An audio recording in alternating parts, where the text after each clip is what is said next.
everyone, this is Sneha. Welcome back to the channel. Hope you all are doing good.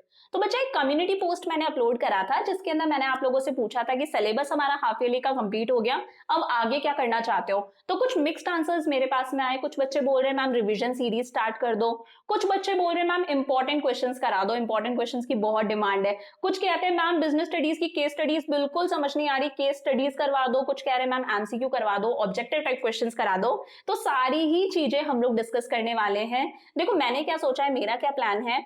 आज 1 सितंबर है, हम लोग कोशिश करेंगे कि बेसिकली आप लोगों के एग्जाम स्टार्ट हो रहे हैं 15 से, तो हम लोग कोशिश करेंगे 1 सितंबर से लेके 15 सितंबर। अगर देखो 15 तक नहीं भी हो सकता, बहुत सारी प्रॉब्लम्स हो जाती है बीच में, तो 20 सितंबर तक हम लोग कोशिश करेंगे कि हमारी तीनों बुक्स हम लोग कंप्लीट कर ले, बिजनेस स्टडीज भी और इकोनॉमिक्स की दोनों बुक्स भी। अब इन 15 से 20 दिन में हम लोग क्या करने वाले हैं, हम लोग रिवीजन भी करेंगे। जिन चैप्टर्स का मुझे लग रहा है कि भाई आपको इन चैप्टर्स के रिवीजन की रिक्वायरमेंट है, उन चैप्टर्स का हम लोग रिवीजन करेंगे। बेसिकली देखो हम इंपॉर्टेंट क्वेश्चंस पर फोकस करेंगे, इंपॉर्टेंट क्वेश्चंस के साथ में हम लोग हमारा रिवीजन कंप्लीट करेंगे। बिजनेस स्टडीज की हम लोग केस स्टडीज भी डिस्कस करेंगे, और जहां पर मुझे लग रहा है एमसीक्यू की रिक्वायरमेंट है वहां पर उन चैप्टर्स के हम लोग एमसीक्यू और ऑब्जेक्टिव टाइप क्वेश्चंस भी डिस्कस करेंगे। ऑल्दो मैक्रो इकोनॉमिक्स के कुछ चैप्टर्स के एमसीक्यूज में ऑलरेडी अपलोड कर चुकी हूँ, आप लोग मैक्रो इकोनॉमिक्स की प्लेलिस्ट चेक करना। अब देखो आज हम लोग क्या करने वाले हैं, आज की वीडियो के अंदर हम लोग हमारी मैक्रो इकोनॉमिक्स की फर्स्ट यूनिट कौन सी है, हमारी नेशनल इनकम। इस यूनिट के अंदर हमारे पास में टोटल 4 चैप्टर्स है। कौन कौन से? फर्स्ट चैप्टर है हमारा introduction to macro economics, second chapter है some basic concepts of macro economics, third chapter है national income and related aggregates, और फोर्थ है हमारा कैलकुलेशन ऑफ नेशनल इनकम। अब आज की वीडियो के अंदर हम लोग हमारी यूनिट 1 की पूरी थ्योरी कंप्लीट करने वाले हैं, ताकि जिन स्टूडेंट्स को प्रैक्टिकल नहीं भी आता, जो न्यूमेरिकल क्वेश्चंस नहीं भी कर सकते, वो थ्योरी कंप्लीट कर ले, थ्योरी में स्कोर कर ले। तो यहाँ पर हम लोग पूरी यूनिट 1 की हमारी थ्योरी कंप्लीट करने वाले हैं, A to Z सारे इंपॉर्टेंट क्वेश्चंस हम लोग डिस्कस करेंगे। पहले एकदम बेसिक लेवल से स्टार्ट करेंगे, धीरे धीरे मैं क्वेश्चंस की कॉम्प्लेक्सिटी को इंक्रीज करती जाऊंगी। तो इसी तरह से मेरे साथ साथ में पढ़ते जाना, ताकि 15 से 20 तक आपका सारा रिवीजन हो जाए। और अगर अभी तक आपने कुछ नहीं भी पढ़ा तो सारी चीजें हमारे साथ साथ में आपकी कंप्लीट हो जाए। तो शुरू करते हैं। देखो फर्स्ट क्वेश्चन क्या है हमारे पास में, पहले बिल्कुल इजी क्वेश्चंस डिस्कस करेंगे। फर्स्ट क्वेश्चन है कि भाई what is macro economics, macro economics क्या है। तो देखो आप सब जानते हो इकोनॉमिक्स की हमारे पास में 2 ब्रांचेस है, एक ब्रांच है माइक्रो इकोनॉमिक्स और दूसरी ब्रांच कौन सी है, मैक्रो इकोनॉमिक्स। माइक्रो इकोनॉमिक्स में हम सारे इकोनॉमिक इश्यूज को, सारी इकोनॉमिक प्रॉब्लम्स को इंडिविजुअल्स के लेवल पर डिस्कस करते थे कि भाई इंडिविजुअल कंज्यूमर कितनी डिमांड कर रहा है, इंडिविजुअल प्रोड्यूसर कितनी सप्लाई कर रहा है। बट मैक्रो इकोनॉमिक्स में हम लोग सारे इकोनॉमिक इश्यूज, सारे इकोनॉमिक प्रॉब्लम्स को कैसे डिस्कस करते हैं, पूरी कंट्री के लेवल पर। Macro economics is that branch of economics, ये इकोनॉमिक्स की वो ब्रांच है which studies economic issues and economic problems at the level of an economy as a whole। Macroeconomics हमारी इकोनॉमिक्स की वो ब्रांच है जिसके अंदर हम लोग सारे इकोनॉमिक इश्यूज, सारी प्रॉब्लम्स को डिस्कस करते हैं पूरी कंट्री के लेवल पर, यानी कि at the level of economy as a whole, कि भाई पूरी कंट्री के अंदर कितनी डिमांड है, एग्रीगेट डिमांड क्या है, पूरी कंट्री के अंदर जितने भी प्रोड्यूसर्स हैं वो कितनी सप्लाई कर रहे हैं, एग्रीगेट सप्लाई क्या है। It studies problems like the level of unemployment. यहाँ पर हम कैसे मुद्दे डिस्कस करते हैं कि कंट्री के अंदर कितना अनएम्प्लॉयमेंट है, यानी कि कितनी बेरोजगारी है, रेट ऑफ इन्फ्लेशन क्या है, यार महंगाई कितनी इंक्रीज हो रही है, कंट्री की नेशनल इनकम क्या है, गवर्नमेंट बजट का क्या स्टेटस है, foreign exchange rate, balance of payments, जितनी भी चीजें आप लोग इस बुक के अंदर डिस्कस करते हो, यही सब क्या है, मैक्रो इकोनॉमिक्स का स्कोप। तो फर्स्ट क्वेश्चन क्लियर हो गया कि मैक्रो इकोनॉमिक्स क्या है। सेकेंड इंपॉर्टेंट क्वेश्चन बनता है हमारे पास में, what is the difference between consumption goods and capital goods, कि कंजम्पशन गुड्स और कैपिटल गुड्स में क्या डिफरेंस है। तो देखो पहले तो मतलब समझ लो, मतलब क्या होता है। कंजम्पशन गुड्स कौन से गुड्स होते हैं, वो गुड्स जो हम लोग हाउस होल्ड सेक्टर परचेज करता है ताकि हमारी वांट सेटिस्फाई हो सके। फॉर एग्जांपल हम लोग ब्रेड खरीदते हैं, हम लोग कपड़े खरीदते हैं, शूज खरीदते हैं, जितनी भी चीजें हम लोग परचेज करते हैं हमारी वांट्स को सेटिस्फाई करने के लिए, वो सब हमारे लिए क्या है, कंजम्पशन गुड्स है। वहीं कैपिटल गुड्स क्या है, प्रोड्यूसर जिन गुड्स को खरीदता है, फॉर एग्जांपल मशीनरी वगैरह, ताकि वो उनसे फर्दर प्रोडक्शन कर सके, उन गुड्स को बोला जाता है कैपिटल गुड्स। गुड्स। डिफरेंस देखो, these goods are used by households for direct satisfaction of human wants. Consumption goods कौन से गुड्स हैं? ये वो गुड्स हैं जो हाउसहोल्ड सेक्टर परचेज करता है ताकि अपनी वांट्स को सेटिस्फाई कर सके, क्योंकि ब्रेड, बटर, क्लोथ, शूज, इनको परचेज करने से हाउसहोल्ड सेक्टर की क्या होती है? वांट सेटिस्फाई होती हैं। वहीं कैपिटल गुड्स क्या है? These goods are purchased by producers. ये गुड्स कौन खरीदता है? प्रोड्यूसर खरीदता है फॉर फर्दर प्रोडक्शन, ताकि वो फर्दर प्रोडक्शन कर सके।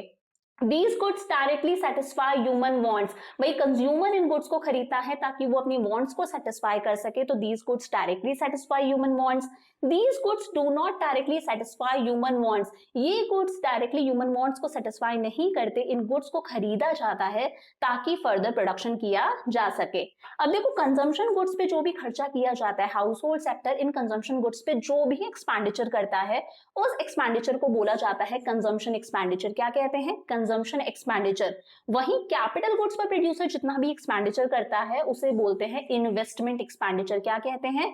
Investment expenditure. Consumption of these goods increases quality of life. भाई ह्यूमन वांट्स को ये चीजें सेटिस्फाई कर रही हैं, हाउस होल्ड सेक्टर इन चीजों को खरीदता है ताकि उसकी क्वालिटी ऑफ लाइफ इंप्रूव हो, ताकि लोगों का लिविंग स्टैंडर्ड इंक्रीज हो।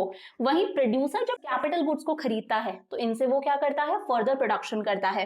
फर्दर प्रोडक्शन करता है तो कंट्री का जीडीपी इंक्रीज होता है, तो consumption of these goods lead to higher GDP. इन गुड्स को खरीदने से कंट्री में ज्यादा प्रोडक्शन होता है, कंट्री का जीडीपी इंक्रीज होता है। दो क्वेश्चन समझ में आए। थर्ड क्वेश्चन क्या है हमारे पास में? Difference between final goods and intermediate goods. भाई फाइनल गुड्स और इंटरमीडिएट गुड्स में क्या डिफरेंस है? तो पहले अगेन मतलब समझ लो। देखो, फाइनल गुड्स वो गुड्स हैं जो पूरी तरह से बनके तैयार हैं। ये वो गुड्स हैं जिन पर प्रोडक्शन हो चुका, ये पूरी तरह से बनकर तैयार हैं कि कंज्यूमर आए और आके इन गुड्स को परचेज कर ले। वहीं इंटरमीडिएट गुड्स कौन से हैं? ये वो गुड्स हैं जो फाइनल गुड्स बनाने के काम में आते हैं। रॉ मटेरियल आप समझ सकते हो। ये वो गुड्स हैं जो अभी बनकर तैयार नहीं हैं, जिन्हें अभी कंज्यूमर परचेज नहीं कर सकता। फॉर एग्जाम्पल, एक बेकरी है, यहाँ पर सैंडविच बनता है, तो जब सैंडविच बनकर तैयार हो गया तो वो सैंडविच क्या है? फाइनल गुड है। बट उस सैंडविच को बनाने के लिए जो ब्रेड काम में आई थी, उस सैंडविच को बनाने के लिए जो वेजिटेबल्स काम में आई थी, वो सारी चीजें क्या है वहां पर? Intermediate good. तो समझते हैं difference. These goods remain within the boundary line of production। Intermediate goods कौन से गुड्स हैं? जो अभी भी प्रोडक्शन की बाउंड्री लाइन के अंदर अंदर ही हैं, इन पर प्रोडक्शन कंप्लीट नहीं हुआ, इन पर और प्रोडक्शन होना रहता है। These goods are not ready for use by their final users। ये गुड्स अभी रेडी नहीं है कि फाइनल यूजर आए और इन्हें खरीद ले, इन पर अभी और प्रोडक्शन होना बाकी है। जबकि फाइनल गुड्स कौन से गुड्स हैं? These goods have crossed the boundary line of production। In goods ने प्रोडक्शन की बाउंड्री लाइन को क्रॉस कर दिया है, ये गुड्स पूरी तरह से बनके तैयार हैं। These goods are ready for use by their final user। ये गुड्स पूरी तरह से बनके तैयार है कि फाइनल यूजर आए और इन गुड्स को खरीद ले। ये जो फाइनल यूजर है वो सैंडविच खरीदेगा, वो ब्रेड नहीं खरीदेगा, तो यहाँ पर सैंडविच क्या है हमारा? Final good. Value is still to be added to these goods. भाई इंटरमीडिएट गुड्स में अभी और वैल्यू ऐड होनी बाकी है। वो ब्रेड से उसमें वेजिटेबल्स ऐड होंगी, अलग अलग तरह के मसाले, सॉसेस ऐड होंगे, तब जाके सैंडविच बनके तैयार होगी, तो वैल्यू अभी और ऐड होनी रहती है। जबकि फाइनल गुड्स की अगर हम बात करें तो value is not to be added to these goods. इन गुड्स में और वैल्यू ऐड होनी नहीं रहती है, पूरी तरह से बनके तैयार है। These goods are used as raw material for the production of other goods। ये क्या है? ये एज अ रॉ मटेरियल काम में आते हैं ताकि इनसे और प्रोडक्शन हो सके।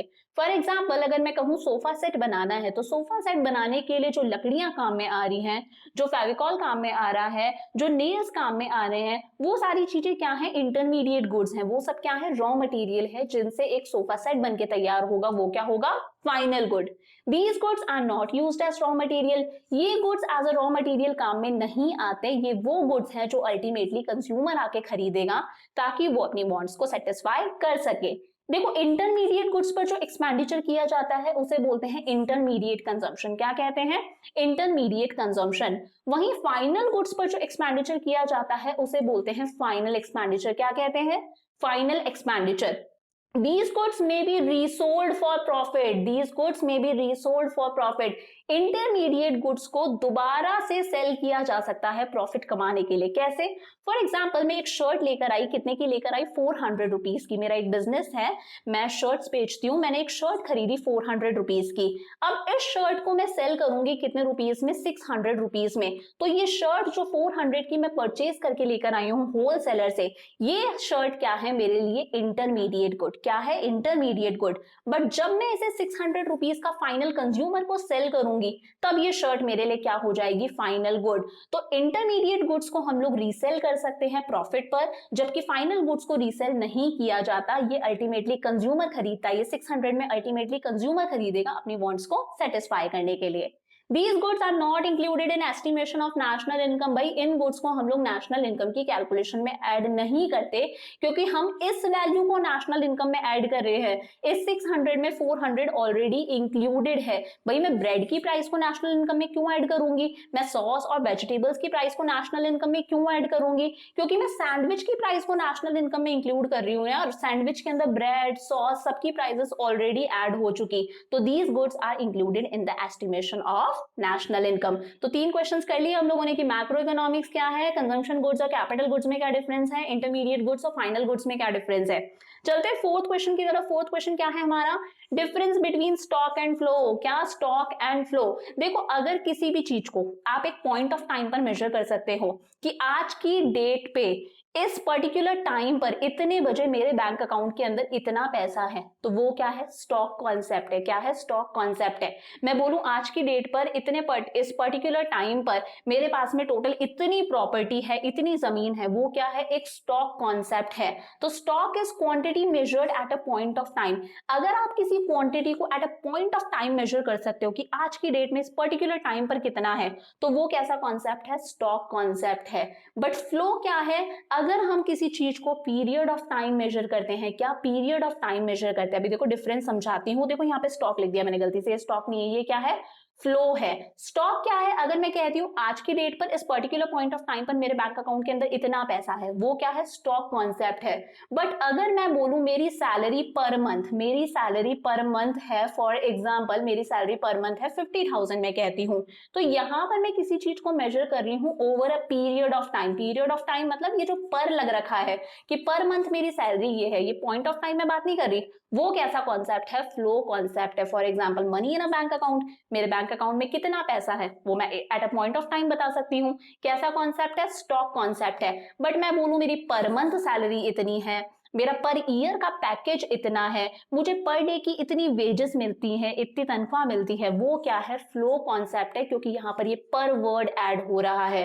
It has no time dimension. Stock के साथ में कोई टाइम डायमेंशन नहीं है। स्टॉक में ये पर मंथ, पर ईयर, पर वीक, ये सारी चीजें नहीं आती। जबकि इस फ्लो के साथ में क्या है? ये टाइम डायमेंशन है। यहाँ पर हम लोग ये पर वर्ड ऐड कर रहे हैं। मेरा पर ईयर का पैकेज इतना है, मेरी पर मंथ की सैलरी इतनी है, मुझे पर डे का इतना पे किया जाता है, तो it is time dimension. 4 questions हो गए।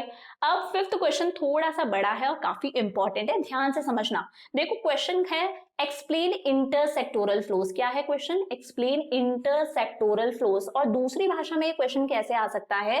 Each sector of the economy depends on the other in one way और द अदर। क्या लिखा है?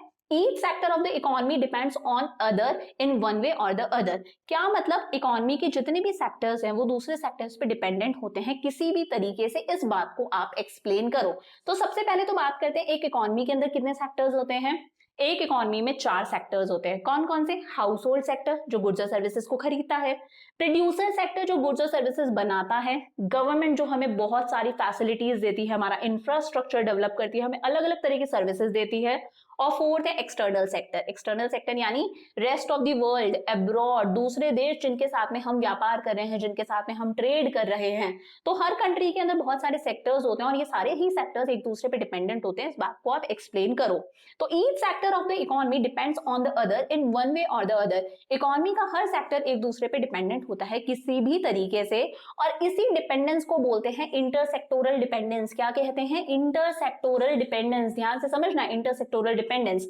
अब ध्यान से समझना, house hold sector depends on the producer sector for the supply of goods and services. House hold sector producer sector पे dependent है, क्योंकि ये प्रोड्यूसर सेक्टर गुड्स और सर्विसेज को बनाएगा जिसकी डिमांड कौन करता है, हाउस होल्ड सेक्टर। तो house hold sector producer sector पे डिपेंडेंट है गुड्स और सर्विसेज के लिए। अब देखो प्रोड्यूसर सेक्टर जब प्रोडक्शन करता है, यही समझ लो, आगे क्वेश्चंस में दिक्कत नहीं आएगी, ध्यान से समझना। प्रोड्यूसर सेक्टर जब प्रोडक्शन करता है तो उसे 4 फैक्टर्स ऑफ प्रोडक्शन की रिक्वायरमेंट होती है। किसकी रिक्वायरमेंट होती है, फैक्टर्स ऑफ प्रोडक्शन। कौन कौन से होते हैं, एक होता है लैंड, एक होता है लेबर, एक होती है कैपिटल और एक होती है एंटरप्रेन्योरशिप। भाई प्रोड्यूसर सेक्टर अगर प्रोडक्शन करेगा तो उसे लैंड की जरूरत पड़ेगी, लेबर की जरूरत पड़ेगी, कैपिटल यानी बिजनेस में और पैसे की जरूरत पड़ेगी, और एक उसे एंटरप्रेन्योर चाहिए होगा जो अपनी एंटरप्रेन्योरियल स्किल्स लगाए उस बिजनेस के अंदर। तो ये जो प्रोड्यूसर सेक्टर होता है ये हाउस होल्ड सेक्टर पे डिपेंडेंट होता है इन फैक्टर्स ऑफ प्रोडक्शन के लिए। भाई हाउस होल्ड सेक्टर का ही कोई बंदा अपना लैंड रेंट पर दे रहा होगा प्रोड्यूसर सेक्टर को, या फिर उसने अपना लैंड बेच दिया होगा। हाउस होल्ड सेक्टर है के ही कुछ लोग हैं जो प्रोड्यूसर सेक्टर के पास में एज अ लेबर काम कर रहे हैं, एज अ एम्प्लॉय काम कर रहे हैं। हाउस होल्ड सेक्टर के अंदर ही कुछ पैसे वाले लोग ऐसे हैं जो प्रोड्यूसर सेक्टर के पास में कैपिटल लगा रहे हैं, उसके बिजनेस के अंदर और पैसा लगा रहे हैं। हाउस होल्ड सेक्टर के अंदर ही एंटरप्रेन्योर्स हैं जो इसके बिजनेस के अंदर अपनी एंटरप्रेन्योरियल स्किल्स दे रहे हैं, अपनी बिजनेस की स्किल्स दे रहे हैं। तो ये जो प्रोड्यूसर सेक्टर है जो गुड्स और सर्विसेज को बना रहा है, ये हाउस होल्ड सेक्टर पे डिपेंडेंट है इन फैक्टर्स ऑफ प्रोडक्शन के लिए, लैंड, लेबर, कैपिटल और एंटरप्रेन्योरियल स्किल्स के लिए। The government depends on the household and producer sector for its tax and non-tax revenue। अब भाई गवर्नमेंट भी डिपेंडेंट है, हम हाउस होल्ड सेक्टर पे भी डिपेंडेंट है और प्रोड्यूसर सेक्टर पे भी डिपेंडेंट है। क्यों डिपेंडेंट है, क्योंकि हम लोग सरकार को क्या देते हैं, टैक्स देते हैं। ये क्या है, गवर्नमेंट का रेवेन्यू है, गवर्नमेंट की इनकम है। और हम लोग कई बार कुछ गलतियां कर देते हैं तो फाइन्स, पेनल्टीज हमें पे करनी पड़ती हैं। कई बार हम गवर्नमेंट से बहुत सारी सर्विसेज लेते हैं, प्रॉपर्टी का रजिस्ट्रेशन करवाते हैं, बहुत सारे सर्टिफिकेट्स बनवाते हैं, तो भी हम गवर्नमेंट को फीस पे करते हैं। तो गवर्नमेंट हम पर डिपेंडेंट है अलग अलग टैक्स रेवेन्यू के लिए और नॉन टैक्स रेवेन्यू के लिए। सेम ऐसे ही जो खुद प्रोड्यूसर सेक्टर है और हाउस होल्ड सेक्टर है वो भी गवर्नमेंट पे डिपेंडेंट है, गवर्नमेंट की अलग अलग सर्विसेज के लिए। तो यही है इंटरसेक्टोरल डिपेंडेंस की, किस तरह से कंट्री का एक सेक्टर दूसरे सेक्टर पे डिपेंडेंट है। और इसी इंटरसेक्टोरल डिपेंडेंस की वजह से जन्म होता है इंटरसेक्टोरल फ्लोज का, जो हमारा क्वेश्चन है। किसका जन्म होता है, इंटरसेक्टोरल फ्लोज। अब ध्यान से समझना, सेम क्वेश्चन चल रहा है। इंटरसेक्टोरल फ्लोज दो तरह के होते हैं, एक होता है रियल फ्लोज, दूसरा होता है मनी फ्लोज। एक होता है रियल फ्लोज, दूसरा होता है मनी फ्लोज। देखो रियल फ्लो के अंदर सिर्फ फ्लो होता है किसका, गुड्स एंड सर्विसेज का। किसका फ्लो होता है, गुड्स और सर्विसेज का। वहीं मनी फ्लो के अंदर फ्लो होता है सिर्फ और सिर्फ किसका, मनी का। किसका फ्लो होता है, मनी का।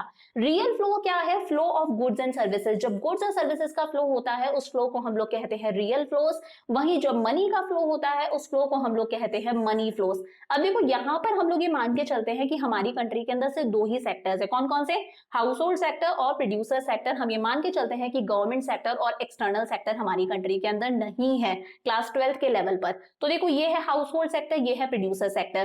प्रोड्यूसर सेक्टर गुड्स और सर्विसेज बनाएगा, उन गुड्स को कौन परचेज करेगा, हाउस होल्ड सेक्टर। तो एरो देखो यहाँ पर, goods and services, goods produce and sold by the producer. ये वो गुड्स और सर्विसेज हैं जो प्रोड्यूसर ने बनाए और इसे किसने खरीदा, हाउस होल्ड सेक्टर ने। आप ये बातें समझ में, तो यहाँ पर हो रहा है गुड्स और सर्विसेज का फ्लो। ठीक है, अब देखो गुड्स और सर्विसेज बनाने के लिए प्रोड्यूसर सेक्टर को क्या चाहिए, फैक्टर्स ऑफ प्रोडक्शन। कौन कौन से factors of production, land, labour, capital, entrepreneurship. ये सारे factors of production producer sector को कहां से मिलेंगे, हाउस होल्ड सेक्टर से। तो ये क्या है, factor services rendered by the house hold. ये जो हाउस होल्ड सेक्टर है ये प्रोड्यूसर सेक्टर को अपनी फैक्टर सर्विसेज देगा, लैंड देगा, लेबर की सर्विसेज देगा, कैपिटल लगाएगा, एंटरप्रेन्योरियल स्किल्स देगा।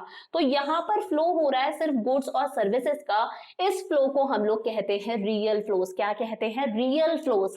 वहीं मनी फ्लोज क्या है, जब house hold sector producer sector से गुड्स और सर्विसेज परचेज करता है तो हाउस होल्ड सेक्टर को प्रोड्यूसर सेक्टर को पे करना पड़ता है। भाई चीज का पे तो करोगे आप, अमाउंट तो पे करोगे। तो वो हो गया expenditure on the purchase of goods, goods purchase करें उस पे खर्चा। तो यहाँ पर मनी का फ्लो हो रहा है, किसका फ्लो हो रहा है, मनी का। सेम ऐसे ही जब house hold sector producer sector को अपनी फैक्टर सर्विसेज देता है, लैंड, लेबर, कैपिटल और एंटरप्रेन्योरशिप की, उसके लिए producer sector house hold sector को पे करता है। भाई लैंड अगर लिया है तो लैंड पे क्या देना पड़ता है, रेंट देना पड़ता है। लेबर अगर है तो लेबर को क्या देंगे, सैलरी देंगे या फिर वेजेस देंगे। किसी बंदे ने कैपिटल लगाई है तो कैपिटल पर क्या देना पड़ता है, इंटरेस्ट देना पड़ता है। और अगर एंटरप्रेन्योर है तो उस एंटरप्रेन्योर को देना पड़ता है अपना प्रॉफिट। तो ये प्रोड्यूसर सेक्टर बदले में हाउस होल्ड सेक्टर को क्या देगा, इन फैक्टर सर्विसेज के लिए पेमेंट देगा, पेमेंट फॉर फैक्टर सर्विसेज। कैसे, लैंड को रेंट, लेबर को सैलरी या वेजेस, कैपिटल को इंटरेस्ट और एंटरप्रेन्योर को उसका प्रॉफिट। तो यहाँ पर गुड्स और सर्विसेज का फ्लो नहीं हो रहा, यहाँ पर फ्लो सिर्फ और सिर्फ किसका हो रहा है, मनी का फ्लो हो रहा है, इसलिए इन्हें बोला जाता है मनी फ्लोज। तो ये हो गया आपका एक और question ready, that is intersectoral flows. और दूसरी लैंग्वेज में क्या आ सकता है, each sector of the economy depends on the other in one way और द अदर, एक्सप्लेन। चलते हैं हमारे नेक्स्ट क्वेश्चन की तरफ, question number 6, explain circular flow of income. क्या एक्सप्लेन करना है, सर्कुलर फ्लो ऑफ इनकम। तो देखो सर्कुलर फ्लो मतलब इनकम इस तरह से सर्कल में घूमती जाती है, सर्कल में घूमती जाती है, कभी एंड नहीं होती। तो circular flow of income refers to the unending flow of the activities of production, income generation and expenditure involving different sectors of the economy, the producer and the household in particular. ध्यान से समझना, circular flow of income कैसा flow है, एक unending flow है। भाई circle कभी and होता है, सर्कल पर आप चलाते जाओ, सर्कल कभी एंड नहीं होता। तो ये एक अनएंडिंग फ्लो है, इसके अंदर तीन तरह की एक्टिविटीज आती है। कौन कौन सी, प्रोडक्शन, गुड्स और सर्विसेज को बनाना, उसके साथ ही क्या होती है, इनकम जनरेट होती है। भाई गुड्स और सर्विसेज बनाओगे तो इनकम जनरेट होगी, इनकम जनरेट हुई है, आपके पास में पैसा आया है, इनकम जनरेट हुई है, तो आप क्या करोगे, एक्सपेंडिचर। और इसके अंदर हम लोग ये मान के चलेंगे पर्टिकुलरली कौन कौन से सेक्टर्स है हमारे पास में, प्रोड्यूसर सेक्टर और हाउस होल्ड सेक्टर। तो देखो ध्यान से समझना, सबसे पहले क्या हुआ, प्रोडक्शन हुआ गुड्स और सर्विसेज का। प्रोड्यूसर सेक्टर ने क्या करा, गुड्स और सर्विसेज का प्रोडक्शन करा। भाई गुड्स और सर्विसेज का अगर प्रोडक्शन करा तो वहां पर इनकम जनरेट होगी। क्या जनरेट होगी, इनकम जनरेट होगी। और प्रोड्यूसर इस इनकम को कैसे डिस्ट्रीब्यूट करता है, अपने फैक्टर्स ऑफ प्रोडक्शन को। कैसे, लैंड जिसका ले रखा है उस लैंड पे प्रोड्यूसर क्या दे देगा, रेंट पे कर देगा।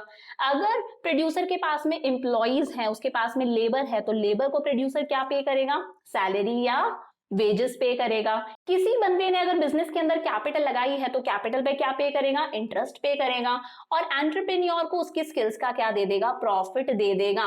तो जब प्रोड्यूसर के पास में इनकम जनरेट होती है तो वो इस तरह से उस इनकम को डिस्ट्रीब्यूट करता है कि लैंड को रेंट देता है, लेबर को सैलरी या वेजेस देता है, कैपिटल को इंटरेस्ट और एंटरप्रेन्योर को उसका प्रॉफिट। खुद एंटरप्रेन्योर है तो खुद उसके पास में उसका प्रॉफिट गया। तो यहाँ पर क्या हुई, इनकम जनरेट हुई। भाई लेबर के पास में पैसा आया, जिन बंदों ने कैपिटल लगाई थी उनके पास में पैसा आया, एंटरप्रेन्योर को खुद का प्रॉफिट हुआ, जिसका लैंड था उसे रेंट मिला, तो इनकम जनरेट हुई। अब लोगों के हाथ में जब इनकम जनरेट होती है, अगर आप लोगों के हाथ में ये पैसा आता है तो आप उस पैसे को क्या करते हो, खर्च करते हो। तो लोग क्या करेंगे, एक्सपेंडिचर करेंगे। एक्सपेंडिचर यानी कि वो गुड्स और सर्विसेज की डिमांड करेंगे, डिमांड करेंगे तो प्रोड्यूसर दोबारा गुड्स और सर्विसेज बनाएगा, दोबारा गुड्स और सर्विसेज का प्रोडक्शन होगा, इनकम जनरेट होगी। तो ये जो फ्लो है ये चलता ही जाता है, इसलिए इसे बोला जाता है सर्कुलर फ्लो ऑफ इनकम। कैसा फ्लो है, अनएंडिंग फ्लो है। कैसी एक्टिविटीज का, प्रोडक्शन का, इनकम जनरेशन का और एक्सपेंडिचर का। आई होप यहां तक बातें समझ में आती हैं।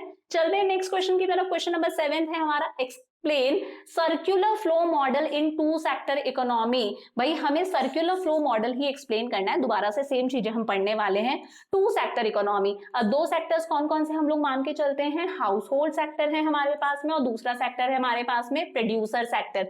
सब पढ़ रखा है आप लोगों ने। ये प्रोड्यूसर सेक्टर है, प्रोड्यूसर सेक्टर ने गुड्स और सर्विसेज बनाए, फर्म्स मतलब ये है हमारा प्रोड्यूसर सेक्टर। प्रोड्यूसर सेक्टर ने गुड्स और सर्विसेज बनाए, उन्हें कौन खरीदेगा, हाउस होल्ड सेक्टर। तो प्रोड्यूसर ने गुड्स और सर्विसेज बनाए, ये गुड्स और सर्विसेज किसके पास में गए, हाउस होल्ड सेक्टर के पास में गए। हाउस होल्ड सेक्टर फ्री में तो खरीदेगा नहीं, जो पेमेंट करेगा उसे हम लोग बोलते हैं कंजम्पशन एक्सपेंडिचर। क्या कहते हैं, कंजम्पशन एक्सपेंडिचर। इतना समझ में आया।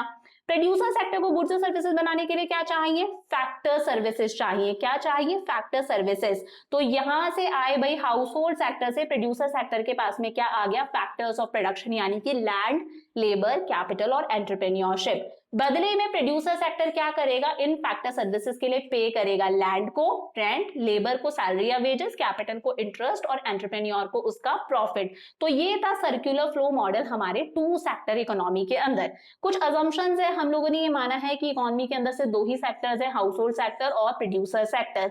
हाउस होल्ड सेक्टर पूरी की पूरी अपनी इनकम खर्च कर देता है, एंटायर इनकम को खर्च करता है, वो किसी तरह की कोई सेविंग्स नहीं करता, ये हम यहाँ पर मान के चल रहे हैं।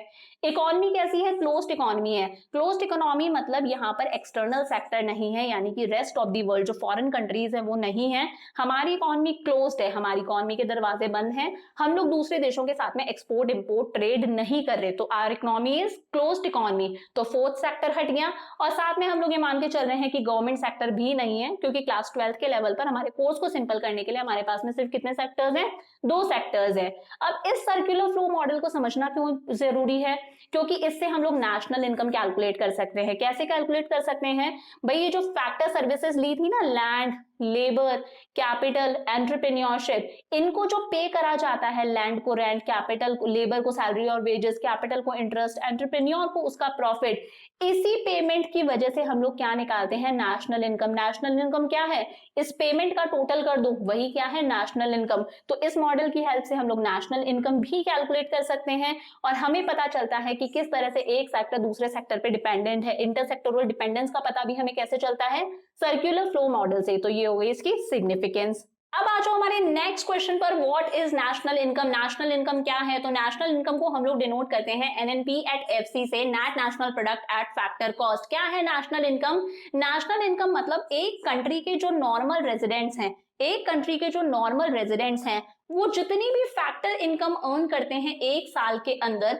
उसके टोटल को बोला जाता है नेशनल इनकम। क्या समझे, नेशनल इनकम क्या है, एक कंट्री के नॉर्मल रेजिडेंट्स जितनी भी फैक्टर इनकम अर्न करते हैं एक अकाउंटिंग ईयर के अंदर अंदर, उसके टोटल को हम लोग कहते हैं नेशनल इनकम। अब दो भारी भारी से वर्ड्स आ गए यहाँ पर कि फैक्टर इनकम क्या है और नॉर्मल रेजिडेंट्स क्या है, तो पहले ये दोनों क्वेश्चन समझ लो, then again question number 8 discuss करेंगे। देखो फैक्टर इनकम क्या है, प्रोड्यूसर सेक्टर प्रोडक्शन करने के लिए क्या लेता है, फैक्टर्स ऑफ प्रोडक्शन यूज में लेता है। कहां से आते हैं ये फैक्टर्स ऑफ प्रोडक्शन, उसके पास में हाउस होल्ड सेक्टर से।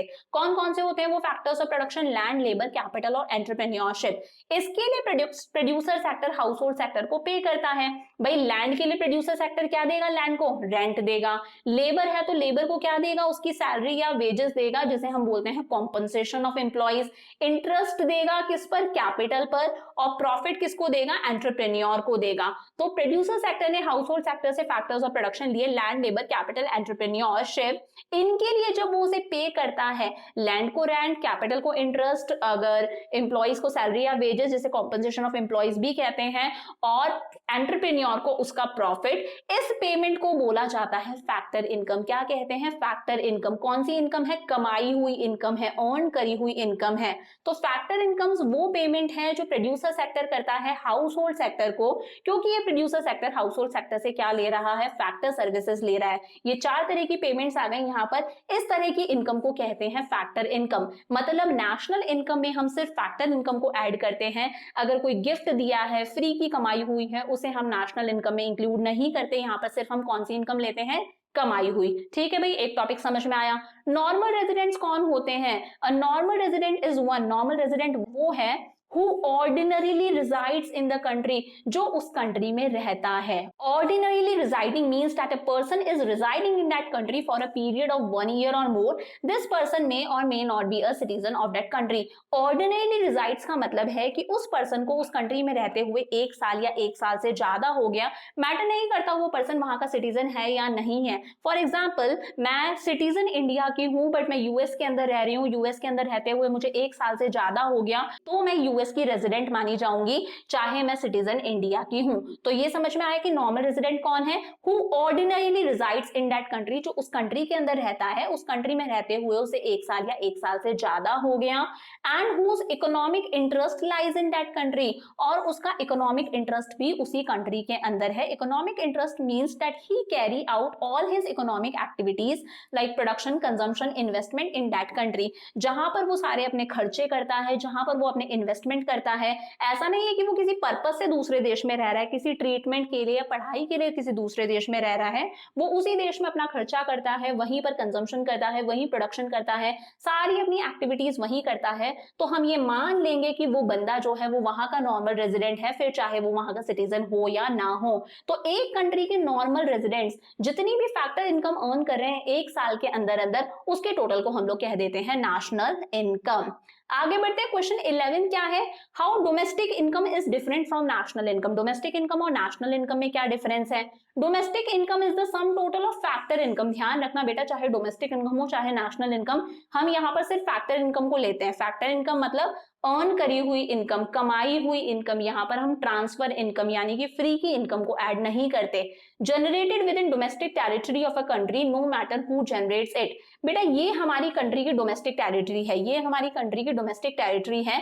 इसके अंदर जितनी भी फैक्टर इनकम जनरेट हुई है, जितनी भी फैक्टर इनकम जनरेट हुई है, चाहे कमाने वाला नॉर्मल रेजिडेंट हो हमारा, चाहे कमाने वाला हमारे लिए नॉन रेजिडेंट हो, चाहे नॉन रेजिडेंट हो, मैटर नहीं करता उस इनकम को कौन जनरेट कर रहा है, बस वो इनकम जो है वो हमारी कंट्री की बाउंड्री के अंदर अंदर अर्न की हुई होनी चाहिए। उस इनकम को हम कहते हैं डोमेस्टिक इनकम। वही नेशनल इनकम कौन सी इनकम है, वो इनकम जो हमारी कंट्री के नॉर्मल रेजिडेंट्स ने अर्न करी है। यहाँ पर हम नॉन रेजिडेंट्स की इनकम को इंक्लूड नहीं करते, चाहे हमारे देश के नॉर्मल रेजिडेंट्स उसे इंडिया में अर्न कर रहे हैं, चाहे यूएस में अर्न कर रहे हैं, no matter where it is generated. तो वो इनकम जो हमारी कंट्री की डोमेस्टिक बाउंड्री के अंदर अंदर कमाई गई है, चाहे वो नॉर्मल रेजिडेंट कमाए चाहे नॉन रेजिडेंट कमाए, वो इनकम हमारे लिए डोमेस्टिक इनकम है। बट वो इनकम जो हमारी कंट्री के नॉर्मल रेजिडेंट्स कमा रहे हैं, चाहे वो यहाँ कमाए चाहे वो बाहर कमाए, मैटर नहीं करता, बट हमारे देश के नॉर्मल रेजिडेंट्स द्वारा कमाई हुई इनकम को हम क्या कहते हैं, नेशनल इनकम। क्वेश्चन 12 क्या है, what is nominal GDP and real GDP. Nominal GDP क्या है, रियल जीडीपी क्या है। भाई नॉमिनल जीडीपी क्या है, GDP at current prices. For example मैं 2022 की बात करती हूँ, 2022 के जीडीपी को अगर मैं 2022 की ही प्राइसेस से मल्टीप्लाई कर दूं, उसे हम लोग बोलेंगे nominal GDP. It refers to GDP at current prices. Current जो प्राइसेस हैं उस पर अगर हम जीडीपी को मेजर करते हैं तो वो नॉमिनल जीडीपी है। ये क्या है, market value of the final goods and services produce with in the domestic territory of a country during the period of an accounting year estimated at current year prices. ये क्या है, हमारी country की domestic territory के अंदर जितने भी goods और सर्विसेज का प्रोडक्शन हुआ है, अगर हम उसको मेजर करें करंट ईयर की प्राइसेस पर। नॉमिनल जीडीपी क्या है, हमारी कंट्री की डोमेस्टिक टेरिटरी के अंदर जितने भी गुड्स और सर्विसेज का प्रोडक्शन हुआ है, उसे अगर हम करंट ईयर की प्राइसेस पर ही मेजर करें, क्वांटिटी इनटू करंट ईयर की प्राइस, तो वो है नॉमिनल जीडीपी। वहीं रियल जीडीपी क्या है, it refers to GDP at constant prices. कि भाई मैंने 2022 के जीडीपी को, फॉर एग्जांपल हम लोगों ने एक बेस ईयर मान लिया, एक कॉमन ईयर मान लिया 2010 की प्राइस से मैं मल्टीप्लाई करूं तो वो है real GDP. It refers to market value of final goods and services. एक कंट्री की डोमेस्टिक टेरिटरी के अंदर जितने भी गुड्स और सर्विसेज का प्रोडक्शन हुआ है, उसे हम बेस ईयर की प्राइस पर अगर कैलकुलेट करें, बेस ईयर कोई भी हो सकता है, कॉमन ईयर फॉर एग्जांपल 2010, तो हमें मिलता है रियल जीडीपी। तो डिफरेंस समझ में आ गया। अगर हम जीडीपी को करंट ईयर की प्राइस पे कैलकुलेट करते हैं तो वो नॉमिनल जीडीपी है, अगर हम जीडीपी को बेस ईयर की प्राइस पे कैलकुलेट करते हैं तो वो क्या है, हमारा रियल जीडीपी। आगे बढ़ो, क्वेश्चन नंबर 13 है, real GDP is always considered as an index of welfare of people. ये जो रियल जीडीपी है इसे हम क्या मानते हैं, ये क्या है, index of welfare of people. इसी से लोगों के वेलफेयर का पता चलता है। Welfare of the people is measured in terms of the availability of goods and services per person. Increase in real GDP means increase in the level of output. भाई लोगों के वेलफेयर का कैसे पता चलेगा, अगर लोगों के पास में ज्यादा गुड्स और सर्विसेज अवेलेबल हो रहे हैं, मतलब लोगों का वेलफेयर हो रहा है, लोगों का डेवलपमेंट हो रहा है, तो अगर हमारा रियल जीडीपी इंक्रीज होता है, क्योंकि रियल जीडीपी हम किस पे कैलकुलेट करते हैं, बेस ईयर की प्राइसेस पर, तो प्राइसेस हमारे लिए यहाँ पर मैटर नहीं करती। तो अगर हमारा रियल जीडीपी इंक्रीज हो रहा है, मतलब कंट्री के अंदर लेवल ऑफ आउटपुट इंक्रीज हो रहा है, लोगों के पास में ज्यादा गुड्स और सर्विसेज अवेलेबल है, मतलब लोगों का स्टैंडर्ड ऑफ लिविंग इंक्रीज हो रहा है, उनका स्टैंडर्ड ऑफ लिविंग इंप्रूव हो रहा है, और इसी की वजह से पता चलता है कि हमारे देश का क्या हो रहा है, विकास हो रहा है, हमारे देश का वेलफेयर हो रहा है। नेक्स्ट क्वेश्चन क्या आता है हमारे पास में, distinguish between factor income and transfer income. भाई सीधी सी बात है, जो अर्न करी हुई इनकम है, कमाई हुई इनकम है, उसे हम फैक्टर इनकम कहते हैं। वहीं अगर गिफ्ट के तौर पर हमें कोई पैसा मिल गया जो हमारी कमाई हुई इनकम नहीं है, उसे हम लोग बोलते हैं transfer income. Factor incomes are earned by the factors of production. फैक्टर्स ऑफ प्रोडक्शन को जो पैसा मिलता है, फॉर एग्जाम्पल लैंड को रेंट, कैपिटल को इंटरेस्ट, तो जो फैक्टर्स ऑफ प्रोडक्शन को पैसा मिलता है, कमाई हुई इनकम है, वो फैक्टर इनकम है। वहीं ट्रांसफर इनकम क्या है, एक तरह की हेल्प है, डोनेशन है, चैरिटी है, गिफ्ट है, ये कमाया हुआ पैसा नहीं है, फ्री का पैसा है। फैक्टर इनकम कैसी इनकम है, अर्न्ड इनकम है, वहीं ट्रांसफर इनकम अनअर्न्ड इनकम है, ये कमाई हुई इनकम नहीं है। Question number 15th, GDP as an indicator of welfare loses its significance if the distribution of income turns unequal। भाई हम बोलते हैं कि जीडीपी से ही हमें पता चलता है कि हमारे देश का वेलफेयर हो रहा है, ये एक इंडिकेटर है वेलफेयर का, बट इसकी सिग्निफिकेंस खत्म हो जाती है जब इनकम का डिस्ट्रीब्यूशन अनइक्वल हो, जो कि हमारी कंट्री के अंदर हो रहा है। हमारी कंट्री का जीडीपी कंटिन्यू इंक्रीज होता जा रहा है, बट इनकम का डिस्ट्रीब्यूशन कैसा है, अनइक्वल है। Rich day by day richer होता जा रहा है, poor day by day poor और होता जा रहा है। If distribution of income turns unequal, अगर इनकम का डिस्ट्रीब्यूशन अनइक्वल है तो जीडीपी चाहे कितना भी इंक्रीज हो उससे सोशल वेलफेयर नहीं हो पाएगा, जो प्रॉब्लम इंडिया के अंदर हो रही है।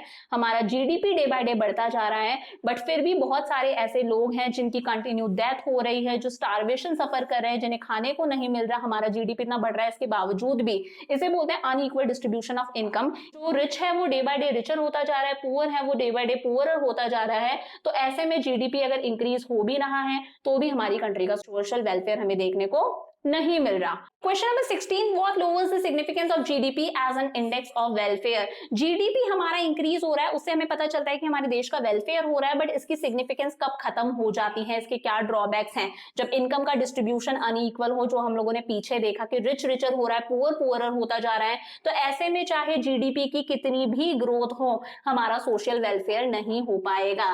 Second is composition of GDP. भाई जीडीपी हमारा इंक्रीज हो रहा है, बट क्यों इंक्रीज हो रहा है? फॉर एग्जाम्पल उसके अंदर डिफेंस गुड्स का प्रोडक्शन ज्यादा हो रहा है, तो भाई अगर डिफेंस गुड्स का प्रोडक्शन हो रहा है तो इससे लोगों का स्टैंडर्ड ऑफ लिविंग तो इंक्रीज नहीं होगा।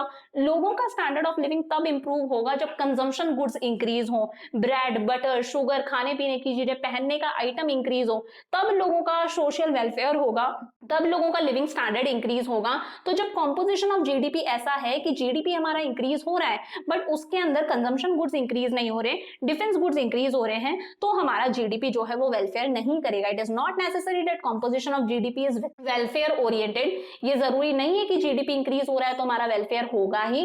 फॉर एग्जाम्पल हमारा जीडीपी इंक्रीज हो रहा है अगर डिफेंस गुड्स के प्रोडक्शन की वजह से, तो इससे इनडायरेक्टली हमारा वेलफेयर होगा, डायरेक्टली हमारा वेलफेयर नहीं होगा, इससे हमारा लिविंग स्टैंडर्ड इंप्रूव नहीं होगा। अब थर्ड है नॉन मोनेटरी एक्सचेंजेस। गांव के अंदर आज भी बार्टर सिस्टम चलता है, चीजों के थ्रू चीजें एक्सचेंज करी जाती हैं और इसे कभी भी जीडीपी में रिकॉर्ड नहीं करा जाता, तो इसकी वजह से हमारा जीडीपी क्या रहता है, अंडर एस्टिमेटेड रहता है, हमारा जीडीपी कम शो होता है। Fourth is externalities. कई बार हम ऐसी एक्टिविटीज करते हैं जिसका कुछ अच्छा इफेक्ट भी होता है, कुछ नेगेटिव इफेक्ट भी होता है, बट इन चीजों को जीडीपी में रिकॉर्ड नहीं किया जाता। फॉर एग्जाम्पल बहुत सारे प्रोड्यूसर्स ऐसे हैं जो ज्यादा प्रोडक्शन करने के चक्कर में एनवायरमेंट को नुकसान फैलाते जा रहे हैं, तो ये क्या है, नेगेटिव इंपैक्ट है, बट इस तरह की नेगेटिव चीजें जीडीपी में रिकॉर्ड नहीं होती। कई बार ऐसा होता है कोई पर्सन है, सपोज वो बहुत अच्छा सा गार्डन मेंटेन करता है और उसके गार्डन की वजह से एनवायरनमेंट अच्छा रहता है, आसपास वाले लोगों को उस गार्डन की फैसिलिटी मिलती है, बट इस चीज को, इस पॉजिटिव इंपैक्ट को भी जीडीपी में रिकॉर्ड नहीं किया जाता। तो जीडीपी में हम लोग किसी चीज के अच्छे और बुरे इंपैक्ट को रिकॉर्ड नहीं करते, हम सिर्फ पैसे वाले आइटम्स को, गुड्स और सर्विसेज के प्रोडक्शन को ही जीडीपी में रिकॉर्ड करते हैं। 17th क्वेश्चन है, explain the treatment assign to the following while estimating national income. National income निकालते टाइम पर आप इन चीजों को कैसे ट्रीट करोगे? Expenditure on maintenance of an office building. अगर ऑफिस बिल्डिंग के मेंटेनेंस पे खर्चा करा है तो इसे आप कैसे दिखाओगे? भाई इसे हम नेशनल इनकम में नहीं दिखाएंगे क्योंकि ये क्या है, एक इंटरमीडिएट कंजम्पशन है, आपने सिर्फ मेंटेनेंस पे पैसा खर्च करा है, ये क्या है, इंटरमीडिएट कंजम्पशन है। वहीं expenditure on adding floor to the office building, आपने ऑफिस बिल्डिंग के अंदर फ्लोर बिछवा दिया, वहां पर आपने परमानेंट कंस्ट्रक्शन करवाया है, तो ये क्या है, आपकी एक तरह की इन्वेस्टमेंट है और इसे हम लोग नेशनल इनकम में इंक्लूड करते हैं। याद करो, एक्सपेंडिचर मेथड के अंदर, इन्वेस्टमेंट्स के अंदर हम लोग इसे दिखाएंगे, तो it is included in national income as it is a part of investment expenditure, जिसे हम लोग कैपिटल फॉर्मेशन भी बोलते हैं। लास्ट क्वेश्चन आज का, is brokerage paid to real estate agent on the sale and purchase of only new houses included in the estimation of national income. अगर आप कोई नया घर खरीद रहे हो या बेच रहे हो, उस पे आपने रियल एस्टेट एजेंट को अगर ब्रोकरेज पे करा है, कोई कमीशन टाइप पे करा है, दलाल जो होते हैं जो प्रॉपर्टी बिकवाते हैं, खरीदवाते हैं, उन्हें अगर आपने कोई कमीशन टाइप पे करा है तो उसे आप नेशनल इनकम में इंक्लूड करोगे क्या? नहीं भाई, इस तरह की चीजों को नेशनल इनकम में इंक्लूड नहीं करते, because it relates to payment for service. यहाँ पर आप सर्विस के लिए पेमेंट कर रहे हो, फिर चाहे वो घर पुराना हो चाहे वो नया हो, इसे हम लोग नेशनल इनकम की कैलकुलेशन में ऐड नहीं करते। तो बस आज के लिए इतना ही, मिलते हैं नेक्स्ट वीडियो के अंदर किसी नए टॉपिक के साथ में। तब तक आप लोगों को क्या करना है, अभी तक हम लोगों ने जितना भी हमारा कोर्स कवर कर लिया आप लोगों को मेरे साथ साथ में उस कोर्स को कंप्लीट करना है ताकि रिवीजन आप लोग अच्छे से कर सको, और जितना हो सके इन वीडियोस को अच्छे से अपने दोस्तों के साथ में शेयर कर दो। See you in the next video, bye for now.